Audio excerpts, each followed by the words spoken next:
What's up, guys? This is Seth with the Fabricators Lounge. So I've had a bunch of people on TikTok specifically messaging me on how to basically use the arcdroid CNC Simple Trace program. So I'm just gonna do a little video kind of running you guys down on how I do it.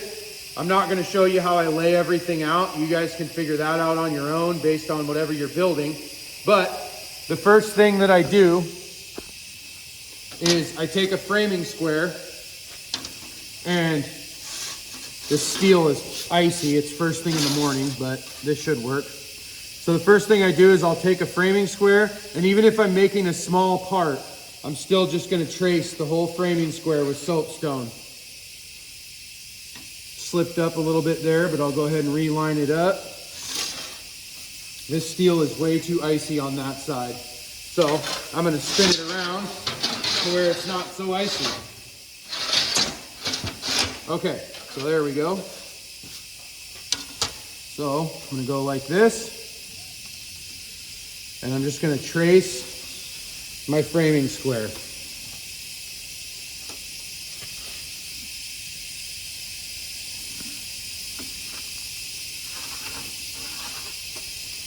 Okay, so now that I've traced a line on my framing square, that's gonna at least give me something to lay out my X and Y axis on, something to make sure everything is square with.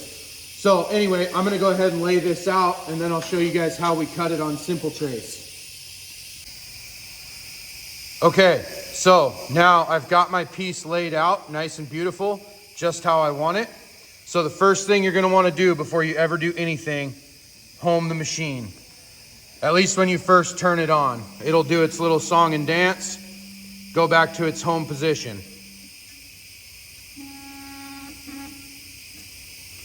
Now sometimes when you home the machine, it'll give you an error that says touch off encoder or something like that. But I've found that if you just home the machine again, it'll give you the error again, and then home the machine one more time, and it should be okay. So now we're gonna go ahead and set all this up. Okay, so here we are. Now at the beginning, I'd taken a framing square and I'd laid out my X and Y.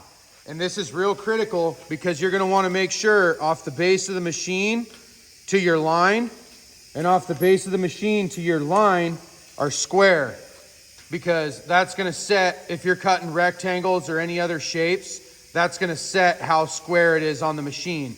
What I've found is if it's a little bit out of square and you go to click rectangle, let's say I cut this shape out, the rectangle it cuts is gonna be square with the machine, but when I use the Simple Trace line feature to do this piece, it's not gonna be square anymore because this piece isn't necessarily square to the machine if this line isn't square to the machine. And when it wants to cut squares and you use the square feature, it's gonna cut that square to itself.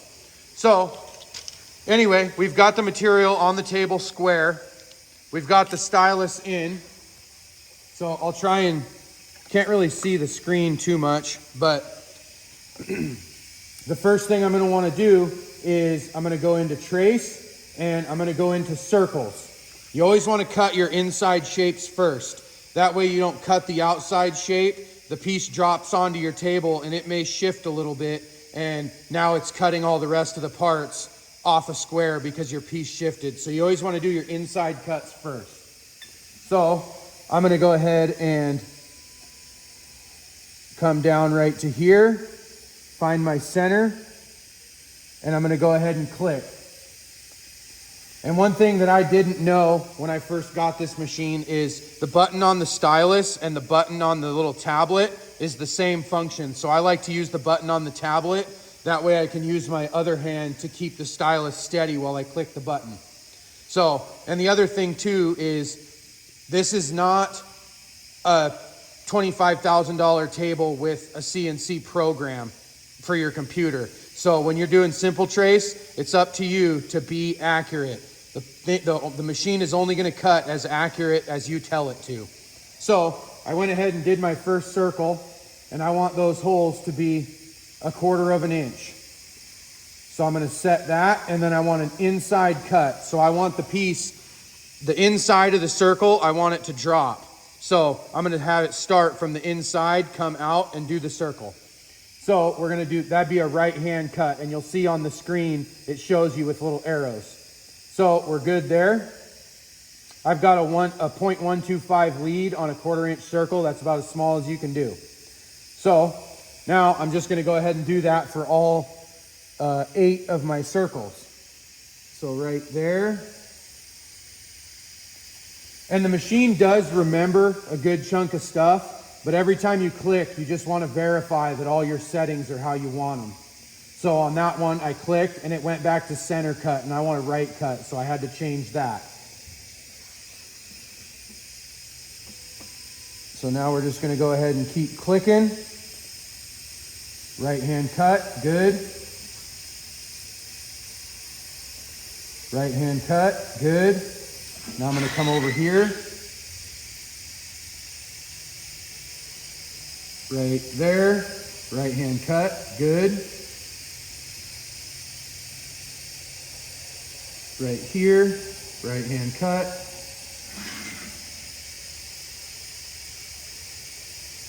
Right here. Right hand cut.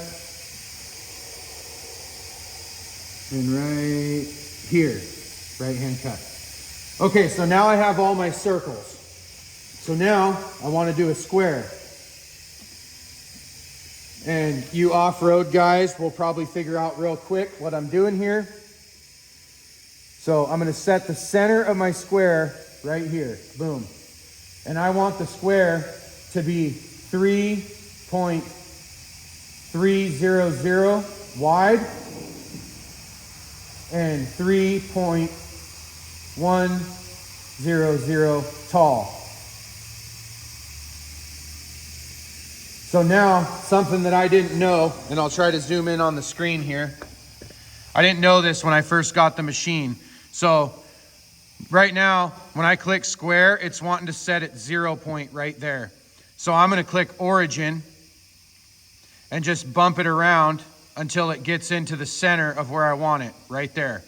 So then I'm going to set my corner radius at 0.125 just to give it a little bit of an edge. And then same thing, I want to do a right hand cut. And I'll, just for visual purposes, I'll change my lead to 0.1. Or no, 0.5. How about that, okay? So now, if you zoom in over here, find your screen. So that button there is telling you if it's going to start on the inside of the part or the outside of the part. And in this case, I want to save the outside part, so I'm going to have it start cutting from the inside. So I'm going to change my lead back to 0.125. That's what I like to use, is 0.125. That way it's just nice and quick. So right there, that's what I want. Bam.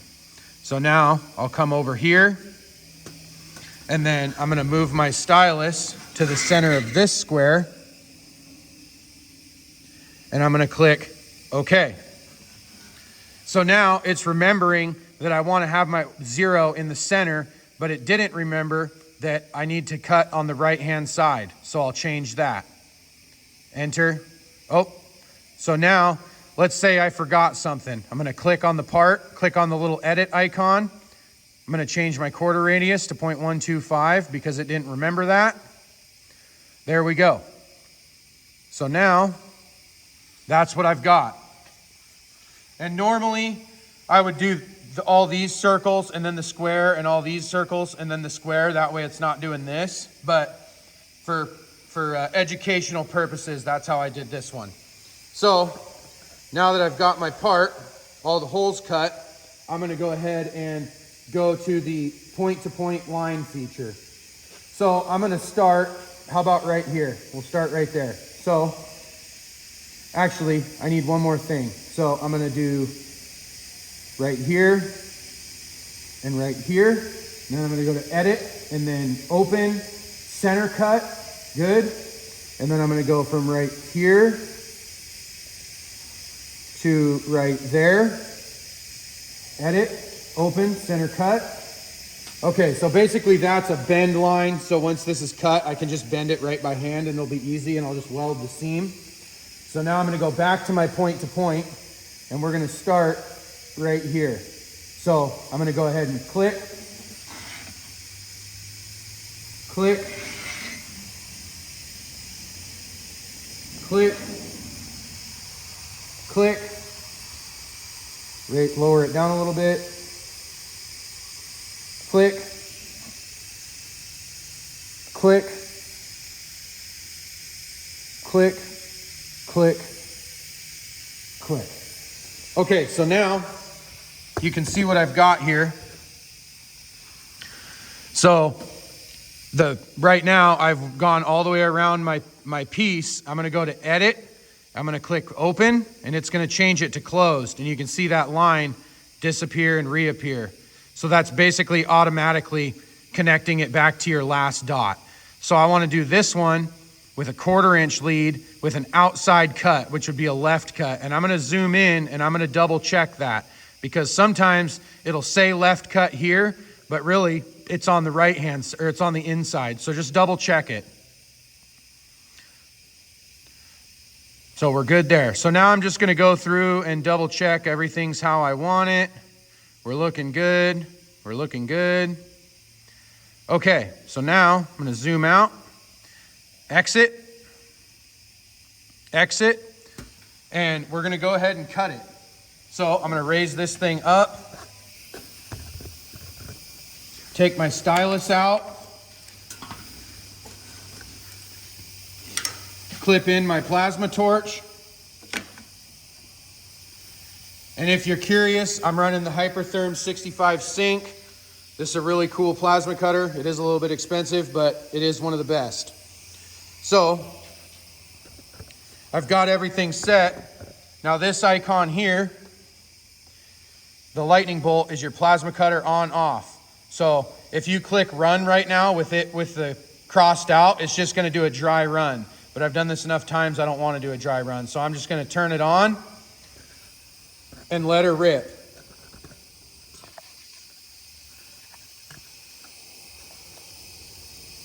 And I'll kind of try and position that there so you can see everything all at once. So right there. So I'm just gonna go ahead and click run. First we're gonna tune it. This is a 12 gauge plate. So I'm gonna run 120 inches a minute. I've got a clearance of 375 or 3/8 of an inch. And the clearance is basically once it's done cutting, how far it comes up before it moves to the next part. And then your pierce height, I've got set at 1/4 inch. I like a relatively high pierce. That way when it's actually piercing, all that slag isn't just blasting right back up into your consumable. And then I'm running a 3/16 cut height. So we're good there. I'm just gonna go ahead and click run and let her do its thing.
Okay, so here's the piece that we just cut out.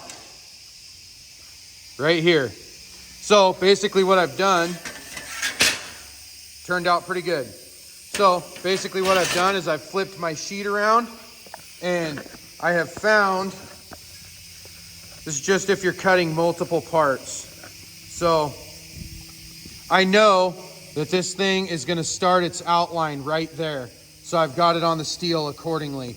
And then I know it's going to come out to here and then out to there. So we're still on the steel. And then over here on the steel, over here in that corner, we're on the steel. So I know we're good to go there. So I'm going to go ahead and cut out another probably 3 or 4 of these things. And yeah, that's how you use Simple Trace, or at least a good part of it. Have a good day.